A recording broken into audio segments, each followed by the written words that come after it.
നമസ്കാരം. ഗാന്ധി മറ്റൊരു ഗാന്ധിയെ നേരിടുന്ന മത്സരം എന്ന മട്ടിൽ റായ്ബറേലിയിൽ ബി.ജെ.പി. ഒരുക്കങ്ങൾ നടത്തിയെങ്കിലും അതിന് താനില്ലെന്ന് പറഞ്ഞിരിക്കുകയാണ് വരുൺ ഗാന്ധി. വരുൺ ഗാന്ധി പിലിഭിത്തിൽ നിന്നുള്ള സിറ്റിംഗ് എം.പിയാണ്. എന്നാൽ അദ്ദേഹത്തിന് ഇത്തവണ ടിക്കറ്റ് നിഷേധിച്ചതിനെ തുടർന്ന് പകരം സീറ്റായി റായ്ബറേലിയാണ് ബി.ജെ.പി. വെച്ചുനീട്ടിയത്. 2004 മുതൽ റായ്ബറേലി കോൺഗ്രസിന്റെ ശക്തി കേന്ദ്രമാണ്.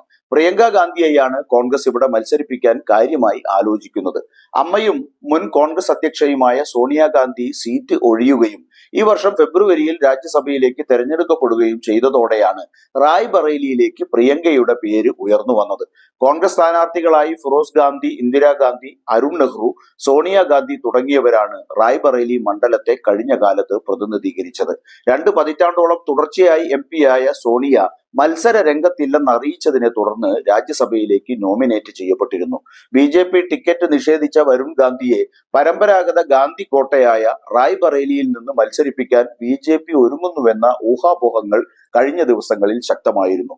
പ്രിയങ്ക ഗാന്ധിയുടെ പേര് റായ്ബറേലി സീറ്റിലേക്ക് ഉയർന്നു വന്നിട്ടുണ്ടെങ്കിലും കോൺഗ്രസ് ഇതുവരെ സ്ഥാനാർത്ഥിയെ തീരുമാനിച്ചിട്ടില്ല. പിലിഭിത്തിൽ നിന്നുള്ള സിറ്റിംഗ് എം.പിയാണ് വരുൺ ഗാന്ധി.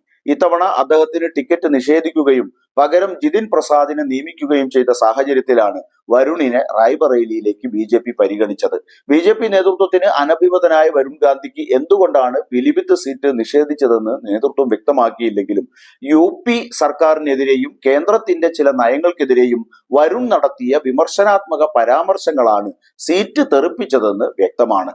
വയനാട്ടിൽ മത്സരിക്കുന്ന രാഹുൽ ഗാന്ധി അമേഠിയിലും റായ്ബറേലിയിൽ നിന്ന് പ്രിയങ്ക ഗാന്ധിയും മത്സരിക്കുന്നതിന് ശക്തമായ സാധ്യതയുണ്ടെന്ന് കോൺഗ്രസ് വൃത്തങ്ങൾ വ്യക്തമാക്കിയതിനെ തുടർന്നാണ് റായ്ബറേലിയിൽ വരുണിനെ ഇറക്കാൻ ബി.ജെ.പി. പദ്ധതിയിട്ടത്.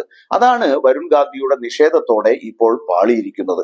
തെരഞ്ഞെടുപ്പിന്റെ 5ാം ഘട്ടമായി അമേഠിയിലും റായ്ബറേലിയിലും മെയ് 20-ന് വോട്ടെടുപ്പ് നടക്കും. നാമനിർദ്ദേശ പത്രിക സമർപ്പണം അവിടെ തുടങ്ങിക്കഴിഞ്ഞു. വരുൺ പിന്മാറിയതോടെ റായ്ബറേലിയിൽ പോരാട്ടം ആരൊക്കെ തമ്മിലാകുമെന്ന് കാത്തിരുന്ന് കാണാം.